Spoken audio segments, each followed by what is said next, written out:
ప్రియమైన రామవాసులారా, ప్రభువైన యేసుక్రీస్తు వారి నామములో ఈ సాయంకాల సమయం మీకు శుభములు తెలియజేస్తున్నాము.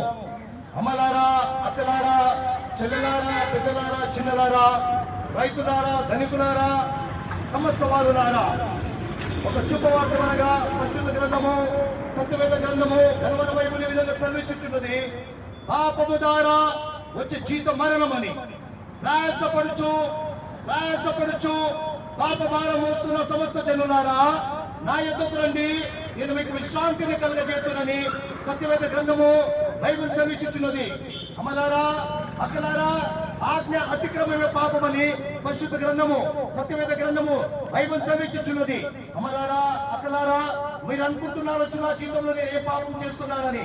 అమ్మ, పరిశుద్ధ గ్రంథం చదివించుచున్నది. ఆజ్ఞ అతిక్రమమే పాపము, ఆజ్ఞ అతిక్రమమే పాపమని పరిశుద్ధ గ్రంథము, సత్యవేద గ్రంథము బైబిల్ చదివించుచున్నది. పాపం అనగా అది మనకు తెలుసు.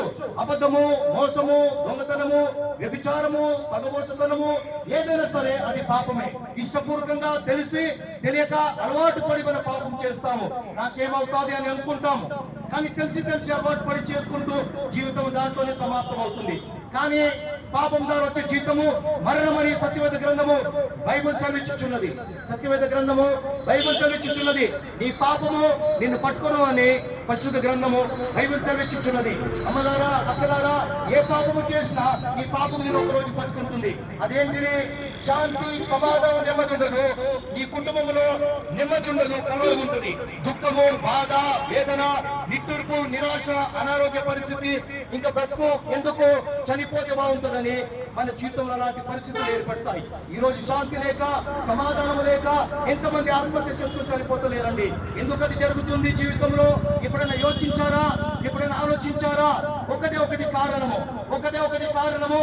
అది మనం చేసిన తప్పులు, పాపము, రహస్య పాపము, బహిరంగ పాపము, అనేక మందికి మోసం చేస్తూ, అనేక విధమైన పాపములు చేస్తూ చివరికి నీ పాపం నేను పట్టుకునే పరిస్థితికి వచ్చినప్పుడు నువ్వు కన్నీరు కాచి అనారోగ్య పరిస్థితికి చేరిపోయి నెమ్మది లేక, శాంతి లేక, సమాధానం లేక ఆత్మహత్య చేసుకుని చనిపోయే పరిస్థితికి మానవుడు చేరుతున్నారు. మరి ఎవరు రక్షించగలరు? ఎవరు మీ జీవితాలు బాగు చేయగలరు? ఎవరు మీ జీవితంలో శాంతి, సమాధానం, నెమ్మది ఇవ్వగలరు? మీరు అనుకుంటారు, నా దగ్గర డబ్బు ఉంది, ధనం ఉంది, పేరు ఉంది, చదువు ఉంది, జ్ఞానం ఉంది, అందం ఉంది, కులం ఉంది, సమస్తం ఉంది అనుకుంటారు. కానీ అది ఆపాటి సంతోషం అండి. అది సంతోషం ఇవ్వలేదు. ఎవరు శాంతి, సమాధానం ఇవ్వగలరంటే ఒకటి సత్యము. ఈ సత్యవేద గ్రంథం చదివించుచున్నది. ఆయన దేవాది దేవుడు, రాజులకు రాజు, ప్రభులకు ప్రభు, ఆయన ప్రభువుని యేసుక్రీస్తు వారు, ఎవరు ఆయన విశ్వాసం ఉంచుతారో వారు నీతిమంతులుగా మార్చబడుతుందని పరిశుద్ధ గ్రంథం చదివించుచున్నది. యేసు రక్తము ప్రతి పాపమును కడిగి మన పవిత్రులుగా చేయను. యేసు రక్తము ప్రతి పాపమును కడిగి మన పవిత్రులు చేయనని పరిశుద్ధ గ్రంథం, సత్యవేద గ్రంథం చదివించుచున్నది. అమ్మ, అక్క, చెల్లి, పెద్దలారా, చిన్నలారా, గ్రామవాసులారా, చిన్న మాట అదేమనగా, యేసయ్యా నేను పాపిని. ఈ రోజు నా స్థితికి కారణము నేనే. నెమ్మది లేక, శాంతి లేక, సమాధానం లేక నేను బ్రతుకుచున్నాను. బయటికి బాగున్నాను, కానీ నా జీవితంలో అలసిపోయాను. దేవా, నా పాపమని మీరు ఈ రోజు చెప్తూ వచ్చారు కనుక దయతో నన్ను క్షమించు. యేసయ్యా నన్ను క్షమించంటే ఆ దేవుడు క్షమించి నీ జీవితంలో శాంతి, సమాధానం, నెమ్మదిస్తాడు. ఒకరోజు ఈ లోకం ఇచ్చి పడితే పరలోక రాజ్యం, మోక్షానికి వెళ్తావు, నరకానికి వెళ్ళావు. ఎందుకంటే మేము కూడా ఆయన మా స్థితిలో ఉంటాము.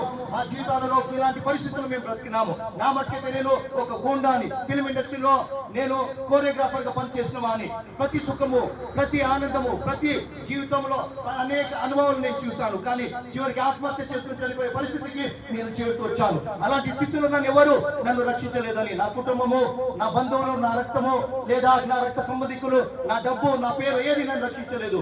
అలాంటి పరిస్థితుల్లో ఆత్మహత్య చేసుకుని చనిపోయే పరిస్థితుల్లో ఆ దేవుని దగ్గరికి వెళ్ళి క్షమాపణ అడిగినప్పుడు శాంతి లేక, సమాధానం లేక, కన్నీరు కాచిన పరిస్థితుల్లో యేసయ్యా నేను చనిపోతున్నా, నన్ను బతికిస్తారా అని నా తప్పులు, నా పాపం నేను ఒప్పుకున్నప్పుడు ఆ యేసయ్య నన్ను క్షమించి నూతన జీవితం, శాంతి, సమాధానం, నెమ్మది ప్రసాదించారు. ఈ రోజు మేము చనిపోయిన మోక్షానికి, పరలోక రాజ్యానికి వెళ్తామని నిరీక్షణ ఉందండి. కనుక ఆ ప్రభు యందు మీరు విశ్వాసం ఉంచండి, తప్పకుండా శాంతి, సమాధానం, నెమ్మదిస్తారు. ఒకరోజు ఈ లోకం నుంచి పడితే మీరు మోక్షానికి వెళ్తారు, నరకం వెళ్ళదు. ఇదే పరిశుద్ధ గ్రంథం, సత్యవేద గ్రంథము బైబిల్ చదివించుతుంది. అమ్మలారా, అక్కలారా, ప్రభు నామములో మేము బతిమలాడుతున్నాము. ప్రభు యందు, యేసయ్య యందు విశ్వాసం ఉంచండి. అప్పుడు మీరును మీ ఇంటి వారు రక్షణ పొందుతారు. దేవుడు మిమ్మల్ని, మీ కుటుంబాలని, మీ వ్యాపారాలని, మీ భక్తులను దేవుడు దీవించి ఆశీర్వదించి నూతన జీవితము మీకు దయచేయును గాక. God bless you all. God bless you all. Amen. Amen